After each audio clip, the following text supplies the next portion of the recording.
எல்லா வழிகளை விட சிறந்த வழியை பரிசுத்த ஆவி எனக்கு காண்பிக்க போகிறார். நீங்க மாட்டு வண்டி பிடிச்சும் இங்க இருந்து நீங்க பாம்பேக்கு போலாம். ஒரு மாசம் போய் சேர்ந்துக்கலாம். நீங்க ஒரு ஆட்டோ எடுத்துட்டும் பாம்பேக்கு போலாம். ஒரு 15 நாள் போய் சேர்ந்துடலாம். ட்ரெயின் எடுத்துட்டு போய் சேரலாம்.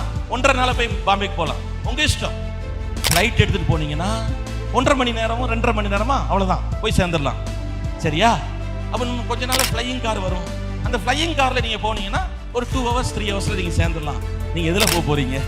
உங்ககிட்ட தான் தேவன் கேட்கிறா. வா, சைக்கிள் எடுத்துட்டு சைக்கிளிங் பண்ண போறியா, இல்ல வாக்கிங் பண்ண போறியா, இல்ல ஜம்பிங் ஸ்விம்மிங் டான்சிங் பண்ணிக்கிட்டே நிக்க போறியா?